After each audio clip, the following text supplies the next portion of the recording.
Have you ever wondered which inhabited islands are among the most isolated on Earth?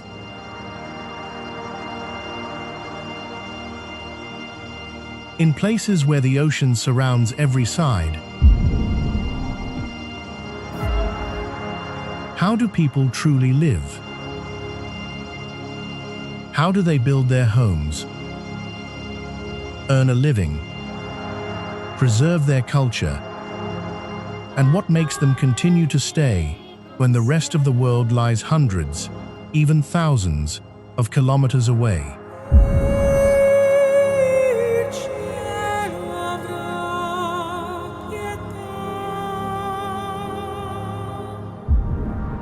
On this journey, we travel through 3 levels of isolation.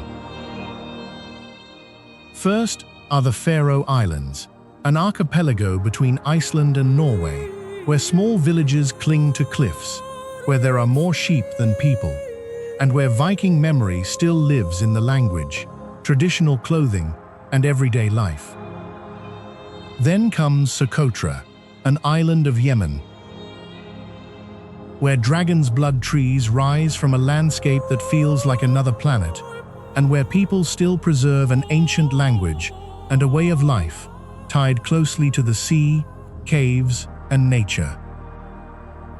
Finally, Saint Helena, an island in the South Atlantic Ocean, once transformed into a natural prison where Napoleon was sent into exile. 3 islands, 3 ways of life, and one question: when people live at the farthest edge of the world, what do they lose, and what do they keep? The journey begins in the North Atlantic, between Iceland and Norway, where the Faroe Islands rise from the sea like a chain of green cliffs, dark rock, and wind-shaped villages. From a distance, this archipelago appears almost too small to stand against the ocean. 18 islands, scattered across cold water, a population of only around 50,000 people. Villages so quiet that some are home to just a few families. In certain places, there are more sheep on the hills than people in the streets. But the Faroe Islands are not a forgotten corner of Europe. Here, isolation has not produced weakness, it has produced invention. For a community surrounded by water, the ocean could have become a wall. Instead, the Faroese turned it into something to cross, tunnel under, and live beside. Beneath the waves, roads descend into the earth, connecting islands that once depended on boats, weather, and patience. More than 70 meters below the surface of the sea, cars pass through tunnels carved under the Atlantic.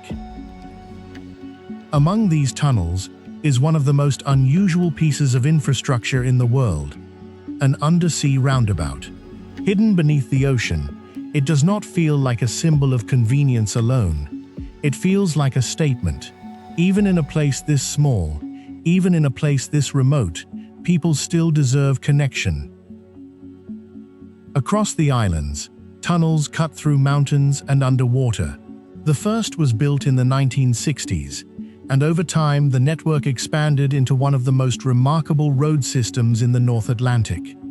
Some tunnels stretch for many kilometers, linking settlements that nature once kept apart. For a visitor, these roads may seem like engineering achievements. For the people who live here, they are something more intimate. They are the difference between isolation and access, between a village that slowly empties and a village that can remain alive. Everywhere in the Faroe Islands, the sea is close. No part of life is truly separated from it. The ocean shapes the weather, the economy, the food, the stories, and the rhythm of each day. It appears at the end of roads, below cliffs, behind homes, and beyond the windows of small villages pressed against the land. Waterfalls fall from green slopes. Clouds move low over the mountains. Houses stand close together, built for wind, rain, and long winters. Roads curve along cliffsides where grass, stone, and ocean meet in a single frame. Yet what makes the Faroe Islands surprising is not only their beauty, it is the contrast between their remoteness and their development. Roads are well maintained, villages are connected, education and healthcare are treated as part of the social foundation. Taxes are high, but the return is visible in daily life, in public services, infrastructure, and the sense that even a small population can be valued deeply. This is the first lesson of the journey. Remoteness does not always mean abandonment. In the Faroe Islands, distance has created a society that had to think carefully about connection.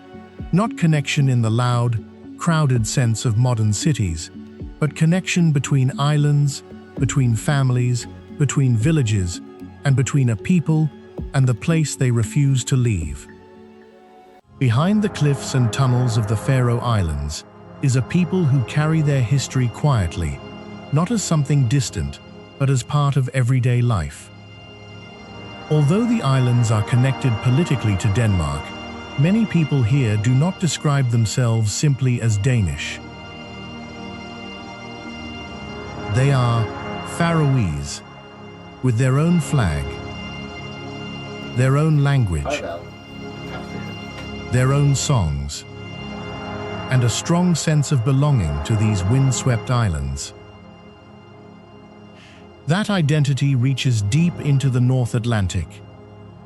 More than 1,000 years ago, Norse seafarers moved through these waters on routes that connected Norway, Iceland, Greenland, and beyond. The Faroe Islands became part of that world of sailors, sheep, storms, and long-distance navigation. The local language, Faroese, grew from Old Norse and still carries the sound of that older northern past.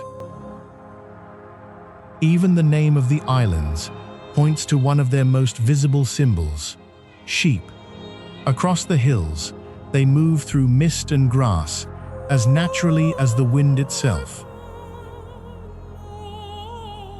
In a place where farming land is limited and weather can change quickly, sheep became more than an image. They became part of survival, clothing, food, and identity. But the strongest force in Faroese life is still the sea. Fishing and salmon farming form the backbone of the economy. Boats, harbors, processing facilities, and long months of work at sea have shaped the rhythm of families for generations. The ocean is not simply a view from the window. It is work, risk, income, memory, and inheritance. This is why life in the Faroe Islands often feels both peaceful and demanding. The villages are quiet, but the sea is not. The homes look still, but behind them are families tied to industries that depend on weather, markets, and long absences. In such a small society, people often know one another. A village can feel like an extended family. News travels quickly. Friendships form early. Safety is not only created by law, but by familiarity. For many young people, this creates a rare kind of freedom. The freedom to grow up in a place where faces are known, distances are short, and nature begins almost outside the front door. Yet the same closeness can also feel like a limit. For the younger generation, the Faroe Islands can be both a home and a question. To stay means preserving language, family, landscape, and a culture that has survived because people chose not to leave. To go means entering a wider world with more choices, more anonymity, and opportunities that a small island society cannot always provide. Even love has been shaped by geography. In recent years, the islands have faced a gender imbalance, with many local women leaving to study, work, or live abroad, while men often remain connected to fishing and maritime work. As a result, women from other countries, including the Philippines, have become part of the social fabric of the islands, creating new families and adding new layers to Faroese life. This is how isolation changes over time. It does not freeze a culture in place. It forces it to adapt. Traditional clothing is still worn on national days, weddings, and special occasions. Old songs and chain dances still carry memory from one generation to the next. The Faroese language remains a living boundary against disappearance. But the islands are not a museum. They are a living society, negotiating between inheritance and change. And that is what makes the Faroe Islands more than a remote destination. They are a reminder that culture survives not because a place is untouched, but because people continue to choose it in their language, their work, their clothing, their families, and in the difficult decision to stay when the wider world is always calling. But the Faroe Islands are only the first level of isolation. They are remote, but they are connected. Roads run beneath the sea. Flights and ships link the islands to Europe. Villages may be small, but the systems around them are strong. The next island tells a very different story. Far to the south, beyond the familiar map of Europe, Socotra lies off the coast of Yemen, where the Arabian Sea meets the Indian Ocean. It is not isolated only by distance. It is isolated by geology, by climate, by politics, and by time itself. Millions of years ago, Socotra separated from Africa and the Arabian Peninsula. Since then, life on the island has followed its own path. Plants evolved into shapes that seem almost impossible. Trees grew like umbrellas. Trunks expanded like bottles to hold water. Whole landscapes formed that look less like a tourist destination and more like a memory from another planet. Reaching Socotra is not simple. Flights are limited, services are few. Much of the island is experienced close to the ground, beside the sea, under the open sky, near dunes, cliffs, caves, and villages where daily life still depends on nature in a direct and visible way. If the Faroe Islands show how a remote society can build connection, Socotra reveals something more fragile. A place where isolation has protected a world unlike anywhere else, but where that protection is beginning to change. Here, the journey moves from human engineering to biological wonder, from tunnels under the ocean to trees that seem to bleed red into the hands of those who know how to care for them. Socotra does not feel remote in the ordinary sense. It feels separated from the familiar rules of Earth.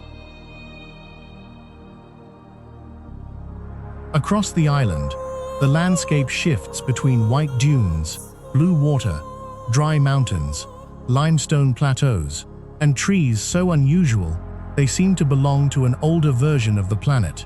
The beauty here is not soft or polished. It is strange, raw, and almost prehistoric. This is the power of biological isolation. For millions of years, Socotra developed apart from the surrounding continents.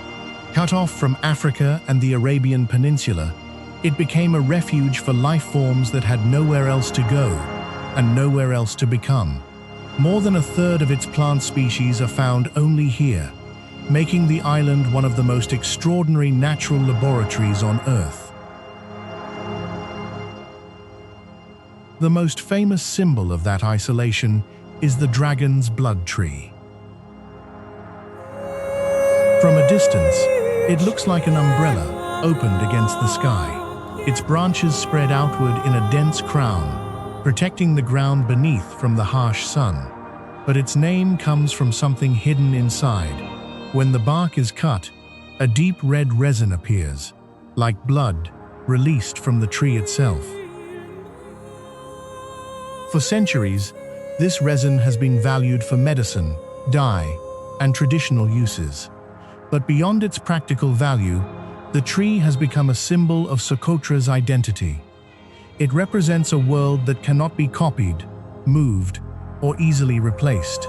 A dragon's blood tree is not just a rare plant, it is a reminder that some forms of life exist because one island remains separate long enough for nature to take a different path. Beside it grows another strange survivor, the bottle tree, also known as the desert rose. Its trunk swells like a natural reservoir, storing water through long, dry seasons. In bloom, it can appear delicate and colorful, but its shape tells a harder story, the story of endurance in a land where survival depends on adaptation. Socotra's plants do not look unusual for decoration. They look unusual because they have learned how to live here. The same is true of the island's coast. Along the beaches, white sand rises into dunes above the sea, shaped by wind, waves, and time. The contrast is almost unreal. Desert-like slopes falling toward clear blue water, empty horizons broken only by cliffs, goats, fishing boats, and the movement of clouds. For outsiders, these scenes may look like untouched paradise. But Socotra is not a simple paradise. It is fragile. The same isolation that created its beauty also makes it vulnerable. Trees that grow only here cannot easily recover if their seedlings disappear. Rare plants cannot simply return from somewhere else. When goats eat young trees, when climate patterns shift, when roads, tourism, or outside pressures increase, the damage can reach deeper than it first appears. A place like Socotra can survive for millions of years and still be threatened within a single generation. This is why the island must be understood not only through wonder, but through responsibility.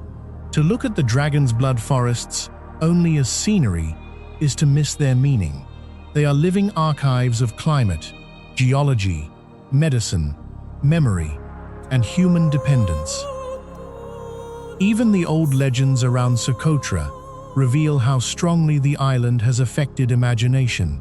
For centuries, sailors spoke of dangerous waters, strange winds, and mysterious powers near its coast. Some stories described the island as a place of spirits, a place where the sea itself seemed difficult to trust. But the truth is already powerful enough. Here, the Arabian Sea and the Indian Ocean meet. Currents can be strong. Rocks line parts of the coast. Weather can change quickly. The island does not need magic to feel mysterious. Its mystery is written in geography, in biology, and in the silence of landscapes that seem to have escaped the modern world. At sunrise, Socotra can feel almost empty, as if nature has been left alone to breathe.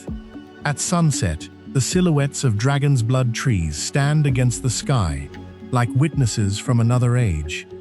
These images are beautiful, but they also ask for care.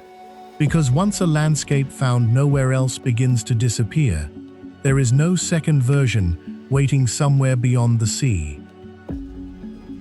Yet Socotra is not empty. It is not only an island of trees and dunes. It is home to people whose lives are tied to this environment in ways that are older and more intimate than tourism can show at first glance. The next layer of Socotra is not found only in its forests. It is found in language, food, old houses, caves, and in the hands of people who protect what the rest of the world has only recently learned to admire. The people of Socotra live with a closeness to nature that is difficult to divide into separate parts. Here, the sea is not only a place to fish, the mountains are not only a background, the caves are not only shelter, the trees are not only scenery. Together, they form the structure of daily life.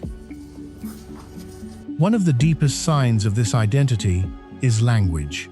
Many people on the island speak Socotri, an ancient Semitic language that exists apart from Arabic and has been carried mainly through speech, family, memory, and everyday use. In a world where written records often define what survives, Socotri reminds us that some cultures are preserved by voice, by parents speaking to children, by stories passed across tables, by names given to plants, winds, animals, and places. Food carries another layer of memory. A traditional Socotri meal is not only about taste, it is about what the island provides and how people have learned to preserve it. Dates, fish, fresh ingredients, and old storage methods reveal a way of life shaped by distance. In one tradition, dates are preserved inside sheepskin, a method that may seem unusual to outsiders, but on the island belongs to practical knowledge built over generations. Even a house more than 200 years old can become part of the story.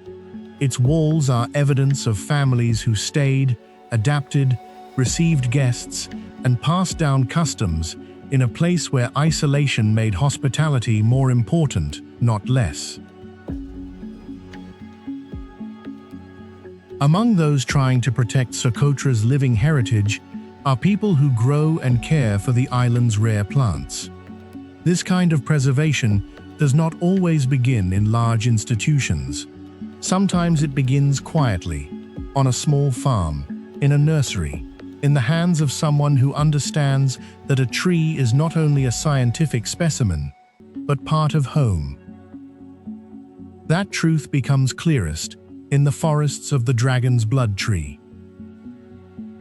For visitors, the tree is often the image that defines Socotra.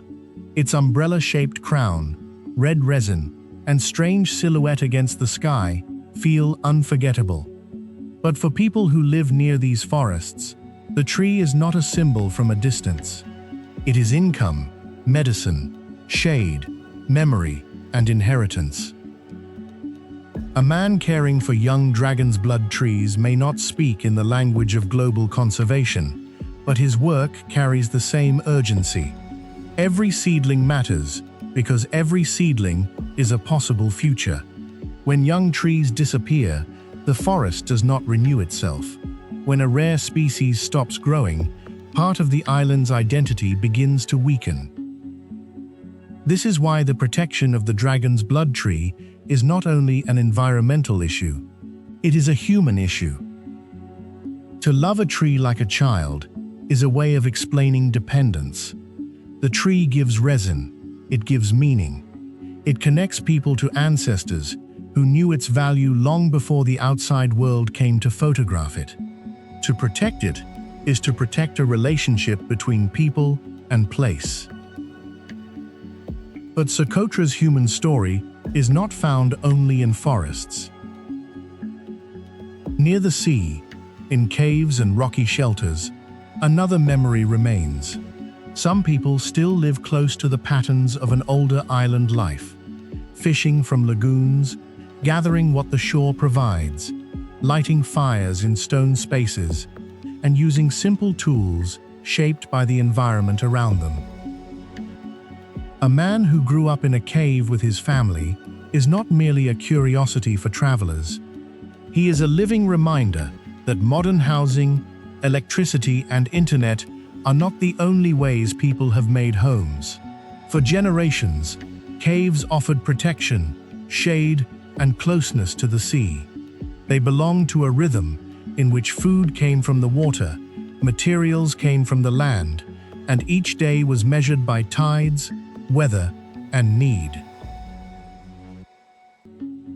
To describe this life only as primitive would be unfair.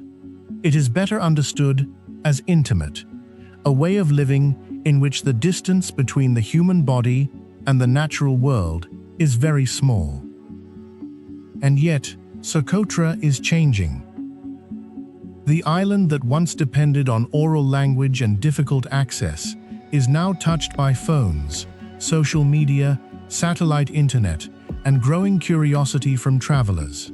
A person once known only within a local landscape can become known online. A remote cave can become a place visitors feel they must see. A rare tree can become a global image. This brings opportunity, but also risk. Tourism can support local families. Internet can connect young people to education, markets, and the wider world.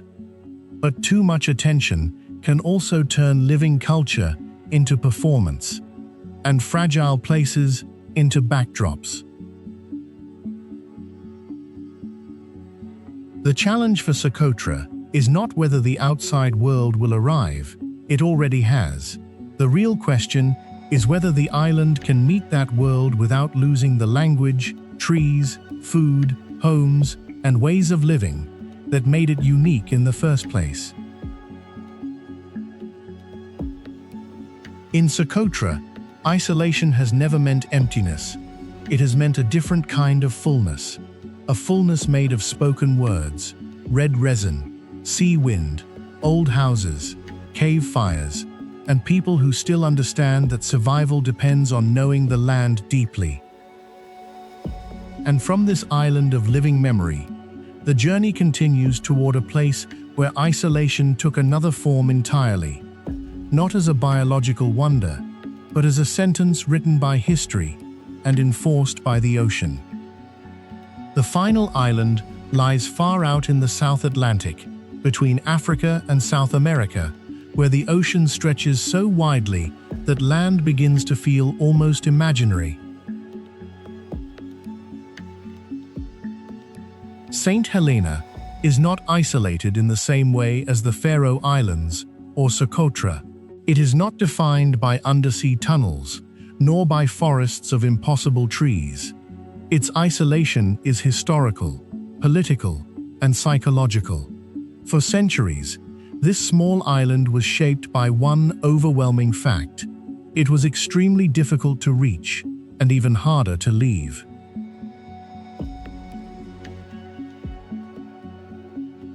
Before modern air travel, Saint Helena occupied an important place in the age of ships.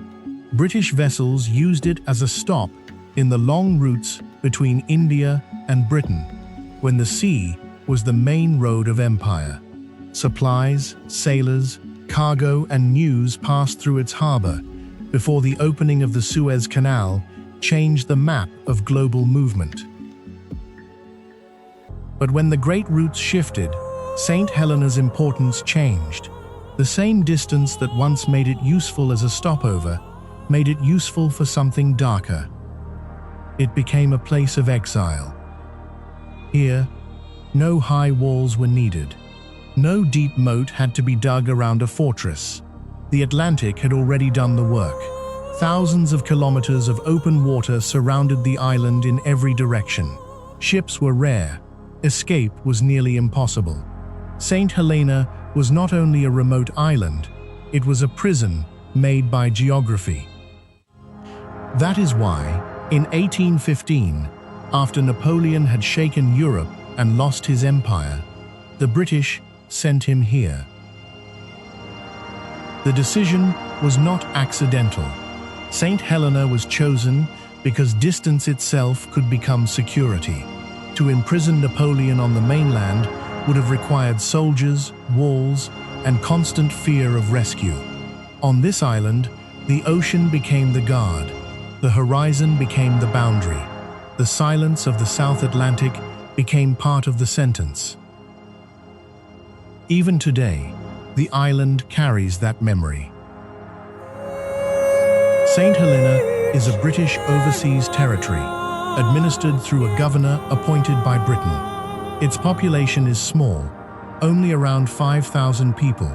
Most life gathers around Jamestown, a narrow town pressed between steep volcanic walls and the sea. From above, it appears almost hidden, as if the mountains are holding it in place. Jamestown is one of the most striking images of human settlement in the Atlantic.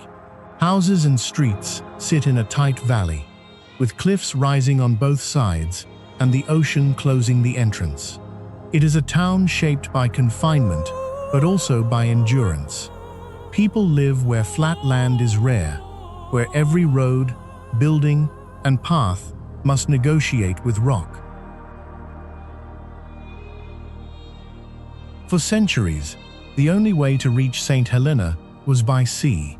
Then, in 2017, flights opened to the island, changing its relationship with the outside world. The airport itself feels like an act of will, a runway carved into difficult terrain, built where wind, cliffs, and ocean all had to be confronted. But even with an airport, Saint Helena has not become easy to reach. Flights remain limited. The arrival of a plane is still an event. Some airport workers may have other jobs when no aircraft is due, a detail that reveals how small and unusual the rhythm of connection remains. In many places, an airport makes a destination ordinary. On Saint Helena, it makes the island feel even more extraordinary, because it shows how much effort is required simply to arrive. This is the third level of isolation in the journey. Faroe showed a remote society building connection under the sea. Socotra showed a living world preserved by separation. Saint Helena shows isolation as history, a distance so powerful that it could remove a man from the center of Europe and place him beyond the reach of his own legend. But the island is not only Napoleon's prison, it is also a home. And beyond the history of exile, another story continues in the streets of Jamestown, in the greetings between neighbors, in the coffee grown on the hills, and in the quiet lives of people who have learned to breathe with the ocean around them. Saint Helena is remembered by the world because of Napoleon, but the island itself is more than the shadow of one man. After his exile in 1815, Napoleon spent his final years far from the continent he had once tried to reshape. On Saint Helena, power became distance.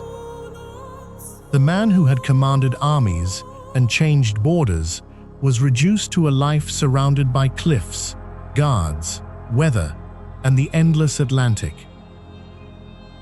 The places connected to him still draw attention. The house where he lived, the landscapes he looked across, and the grave that once held his body. Today, that grave is empty because his remains were later moved to Paris. But the emptiness makes the site more powerful, not less. It feels like a symbol of Saint Helena itself, a place where history passed through, left its mark, and then moved on, while the island stayed. But outside the memory of Napoleon, daily life continues in a quieter way. In Jamestown, the rhythm is slow. The town does not feel like a crowded capital, but like a narrow community held between rock and sea. People greet each other in the street. Faces are familiar. News travels quickly. On an island this small, life is not anonymous. A simple greeting can feel like part of the social fabric, a way of confirming that everyone is still connected. Here, distance creates closeness. The people of Saint Helena, often called saints, carry a history shaped by many roots of empire and migration. British, African, Indian, and other influences have passed through the island over generations, leaving behind a community with mixed roots and a distinct island identity. The result is not a place frozen in one origin, but a society formed by movement, labor, exile, trade, and survival. British influence remains visible in public life, administration, language, and sport. Cricket is part of the island's cultural rhythm, not only as a game, but as a reminder of how far imperial customs traveled across the ocean and became local in distant places. There is also coffee. Saint Helena coffee is known for its rarity and long history. Grown on this remote island for centuries, it carries the same paradox as the island itself. Small in quantity, difficult to reach, but valued because of the conditions that make it unique. In a global market built on speed and scale, Saint Helena coffee belongs to a slower world, one where distance, soil, climate, and tradition shape the final taste. Walking is another part of island life. Trails, hills, steps, and steep paths are not only for visitors. They are part of a landscape where the body constantly negotiates with elevation. The famous stairway rising above Jamestown has become a challenge for travelers. But for the island, it is also a reminder of how vertical this place is, and how closely daily movement is tied to the shape of the land. What stands out most is the absence of rush. On Saint Helena, life does not move with the urgency of large cities. There are fewer crowds, fewer distractions, fewer places to disappear. Families, neighbors, and familiar routines hold the island together. For some, this remoteness might feel limiting. For others, it is exactly what makes life here valuable. Because isolation is not experienced the same way by everyone. For Napoleon, Saint Helena was punishment, the end of power, movement, and ambition. For many who live here today, the same ocean can mean safety, quiet, and belonging. The same distance that once confined a prisoner can also protect a community from the noise of the wider world. This is the deeper contradiction of Saint Helena. It is a place where history remembers exile, but daily life remembers home. A place where the Atlantic once made escape impossible, but now gives the island its silence, its identity, and its slow breathing space between two continents. Across these three islands, isolation never means only one thing. In the Faroe Islands, distance has created a society that builds connection with determination. Beneath the ocean, roads link communities that once depended on weather and boats. Above the ground, language, clothing, songs, and memories of the Viking Age continue to give the Faroese a sense of identity stronger than the wind around them. Here, remoteness has not erased modern life. It has made connection more valuable.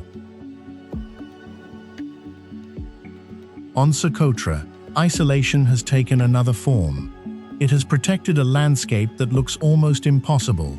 Dragon's blood trees, bottle-shaped trunks, white dunes, ancient language, and ways of living tied closely to sea, stone, caves, and plants. But that same uniqueness is fragile. A tree found nowhere else cannot be replaced from somewhere else. A spoken language can fade if the next generation stops carrying it. A living culture can become a performance if the outside world arrives too quickly. And on Saint Helena, isolation became history itself. The ocean once turned the island into a prison, strong enough to hold Napoleon beyond the reach of Europe.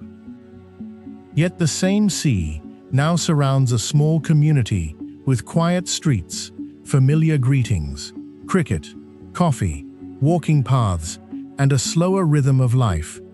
What was once punishment for one man has become home for others. This is the paradox of the world's remote islands. They can feel lonely, but they can also create belonging. They can limit movement, but they can protect memory. They can separate people from the world, but also bring people closer to one another. Perhaps the real question is not simply how far these islands are from the nearest continent. The deeper question is what kind of life becomes possible when distance is no longer something to escape, but something people learn to live with. At the edge of the world, people do not only survive, they build roads under the sea, protect trees that bleed red, preserve languages carried by voice, and turn exile into home. And maybe that is what these islands leave behind. The reminder that even in the most isolated places on Earth, human life still finds a way to belong.